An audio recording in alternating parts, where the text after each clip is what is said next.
Wow, man, this chapter swerved the fuck out of me. I mean, hey, I was right about Glasses Girl, now named Gilda, being a snitch. But the only thing is, she didn't snitch yet. She didn't get a chance to, because even though she was probably about to, she ended up getting snatched up by Sister Crone in this chapter. Like, hey, why don't you come with me and tell me what you know, Gilda? But wait, it gets worse, because not only do we have to worry about Gilda, there truly is a traitor in the midst, and it is somebody that's reporting to Mama too. Promised Neverland Chapter 11, aka Stop Snitching. Welcome to the Scout Report.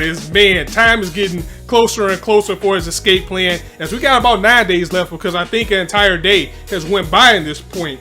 But Norman, in the escape plan overall, he keeps stressing that we need to get out of here soon. Mainly, we need to get out of here before the winter hits, because we don't want to have to face those harsh conditions we're trying to escape as well. So they need to get out fast, they need to get out soon. And just like I touched on last week, he also feels that the longer they wait, the shorter the window they have to escape, because Mama's definitely on to him. She has to be. Either she's on to him or she's aware that something is up, because she brought in Crone just to watch after him, as the kids put this together too. But Norman was also kind of set on getting Gilda to join them in the escape plan. Gilda and this other child by the name of Don. And at the point, I was looking like, what are you doing, bro? Gilda's a snitch. Don't get her. Of course, I realize he can't hear me, but it's just like watching a horror movie. It's like, you know, he shouldn't do this, but he did it anyway. They decide that they're going to go ahead and spread the plan out to some other children, so they can get more help, they can build more teams to escape overall. So they decided on these two.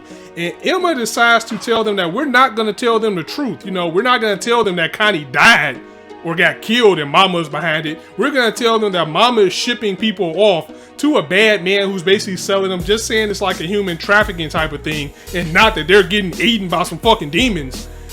But you know, of course, Ray is kind of realist of everybody. He's saying that we shouldn't be lying to them. We should tell them the truth.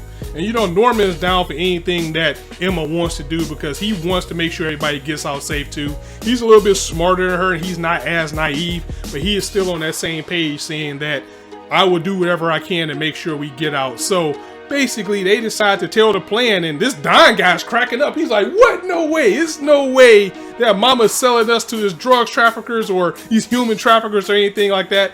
I don't believe it at all. And Gilda's a little bit worried though. Gilda's like, well, you know, you guys have been acting strange ever since that happened. And when this certain incident happened, Mama started punishing us because of what you guys saw. So Gilda definitely knows what went down that night, which makes her dangerous, and which also could be helpful to them, but they also still need to keep an eye on her. As what we just revealed in this chapter, things aren't going to be good.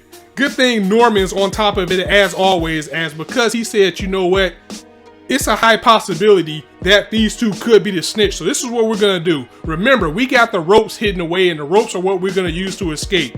So I'm going to tell each one of them where we have some ropes.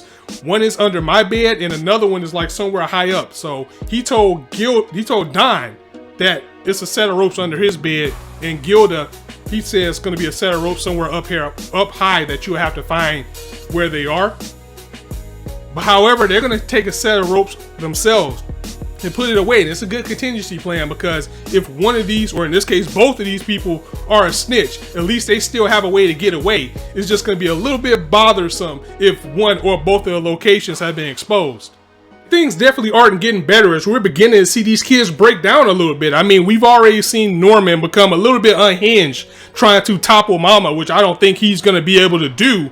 And we have Emma, who's so naive, but at the same time, she really wants to get everybody out. And also, she's beginning to get a little bit paranoid about who this traitor is, and she's beginning to feel that she can't trust anybody, leaving us to Ray, who is basically the optimist in this position. He's the one that's saying, you know what, it's not going to be as easy as we think, and we can't save everybody. We need a better plan. He's always the one that's bringing the negativity that's actually needed in this type of situation. And also with Emma, you know, once she got Gilda into the fold, she just started opening up to her like fucking Barbara Walters, basically telling her everything. And then after that night where they said we had a long talk, that's when we see her sneaking out of her room. And then she gets snatched up by Sister Crone, and she's probably gonna squeal to her like a canary, just because she probably feels that's better than telling Mama, because maybe she doesn't know what's going on too. It's not clear. She does know that something happened to Connie, but again, no one was told that she was killed. And I can't remember if she knows if Kanye was killed or not, so forgive me for that. So things are definitely coming to a head. At the end of the night, we see Gilda getting snatched up by Sister Chrome, but we also see somebody else slipping a note under Mama's door, and that note reveals that there's a set of ropes under Norman's bed. So Don is definitely the second traitor. So we gotta deal with two traitors now in the midst of trying to escape. Things just aren't getting better for these kids. Guys, Promised Neverland has been nothing but solid, even though my only shortcoming with it is treading his wheels. I mean, we're on chapter 11 and it still feels like we just been in one spot. You know what? If they ever get this to an anime, I think this entire arc will probably be adapted in like 2 or 3 episodes. I can really see that because we haven't had that much to chew on. It's just been a lot of info dumps. So I know I was thinking far ahead to even think that this is getting an anime, but if it does, I really would like to see how it goes. Like, I would really like to see Sister Crone in the tag race or the tag battle. That would be pretty cool to see animated. But anyway, guys, let me know what you thought of this chapter in the comments. If you like this video, go ahead and drop it a like. And if you want to hear more, go ahead and hit that subscribe button, as there is not a shortage of content for you guys to indulge on this channel. And as I always say, you guys can be anywhere on YouTube right now. But you chose to listen to me.